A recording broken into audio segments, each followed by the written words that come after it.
আজকে এই সরকার সংস্কারের কমিশন অনেকগুলো গঠন করেছে, কিন্তু শিক্ষা সংস্কারের কোনো কমিশন হয়নি, যেটা সবচেয়ে আগে প্রয়োজন ছিল, যেটা আমি মনে করি যেটা সবচেয়ে আগে দরকার ছিল।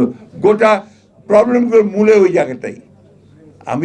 আমার যদি শিক্ষাটাই ঠিক না হয়, জ্ঞান যদি আমার না থাকে, তাহলে আমি কি দিতে পারবো বা কি নিতে পারবো, বা সমাজে কোন পরিবর্তনটা আমি আনতে পারবো। আমি মনে করি যে আমাদের বাংলাদেশের অনেক অনেক অনেক সমস্যা, তার মধ্যে প্রধান সমস্যা হলো যে আমাদের লেখাপড়াটা একদম শেষ হয়ে গেছে। শিক্ষা ব্যবস্থা, শিক্ষা এটা আপনার একদম শেষ, ওটার মধ্যে কিছু অবশিষ্ট আছে আমার কাছে মনে হয় না। আপনি প্রাইমারি স্কুল থেকে শুরু করেন একেবারে ইউনিভার্সিটি, সব জায়গায় দেখবেন যে এত নিচে চলে গেছে তার মান, এটা ঠিক বলে বোঝানো যাবে না। ক্যাডেট কলেজের ছাত্র সাইদ আবদুল্লাহ, ক্যাডেট কলেজ হচ্ছে প্রিভিলেজড শিক্ষা প্রতিষ্ঠানের একটা।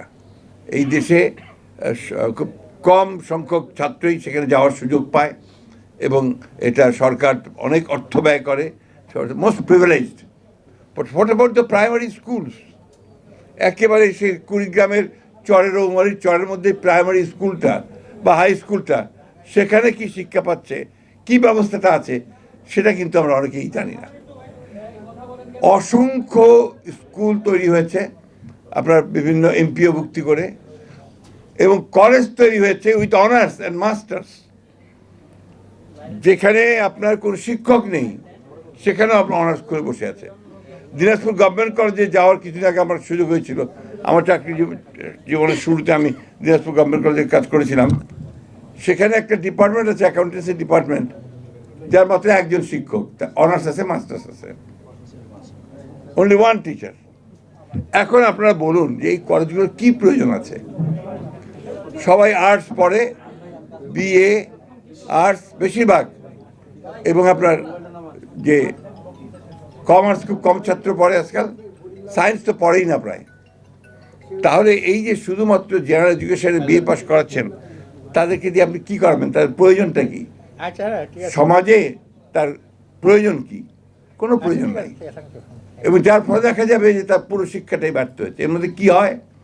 ছেলেকে লেখাপড়া শেখানোর জন্য বা মেয়েকে লেখাপড়া শেখানোর জন্য ওই বৃদ্ধ মা তার জমিটুকু, শেষ জমিটুকু বিক্রি করে ছেলেকে পাঠিয়ে দেন ঢাকায় পড়ার জন্য। সেখান থেকে বিএ পাস করে যায়, বা একটা প্রাইভেট ইউনিভার্সিটিকে একটা ডিগ্রি নিয়ে যায়, তারপর চাকরি খুঁজে পায় না। এবং এই যে আপনার সারা দেশে অসংখ্য শিক্ষিত বেকার, এটা তো একটা বড় সমস্যা। এটাকেও কিন্তু আমরা কেউ চিন্তা করছি না। আজকে এই সরকার সংস্কারের কমিশন অনেকগুলো গঠন করেছে, কিন্তু শিক্ষা সংস্কারের কোনো কমিশন হয়নি, যেটা সবচেয়ে আগে প্রয়োজন ছিল, যেটা আমি মনে করি যেটা সবচেয়ে আগে দরকার ছিল। গোটা প্রবলেমগুলোর মূলে ওই জায়গাটাই।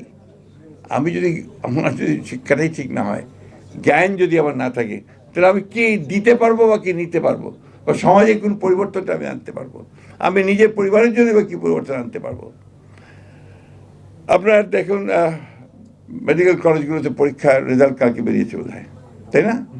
এবং এতগুলো ছেলে পরীক্ষা দিয়েছে, তার মধ্যে কয়েকটা মাত্র 5,500 ছেলে বোধ হয় সুযোগ পেয়েছে বিভিন্ন আপনার সরকারি আপনার মেডিকেল কলেজগুলোতে পড়ার জন্যে। বাকিরা কী করবে? আবার তাদেরকে, সবচেয়ে মজার ব্যাপার হচ্ছে হাই স্কুলে লটারি করে ভর্তি হয়। আমি উদাহরণ দিই, আমার ঠাকুরগাঁও জেলা স্কুল, সেখানে লটারি করে ঠাকুরগাঁও ছেলেরা পরীক্ষা দিয়েছে। ক্লাস 3-তে যে ছেলে ভর্তি হবে তাকে যেতে হচ্ছে আপনার গাইবান্ধা স্কুলে। এটা কোন ব্যবস্থা? কি লাভ এটাতে? কি তৈরি হচ্ছে আমি কিচ্ছু বুঝতে পারি না। তো এই যে একটা, আমি বলবো এটাকে উন্মাদনা চলছে শিক্ষাক্ষেত্রে, এইটা তো আপনার কেউ কোনোদিন এটা দৃষ্টিও দিচ্ছে না, কথাও বলছে না, এটাকে পরিবর্তন করার জন্য কোনো চেষ্টা করা হচ্ছে না।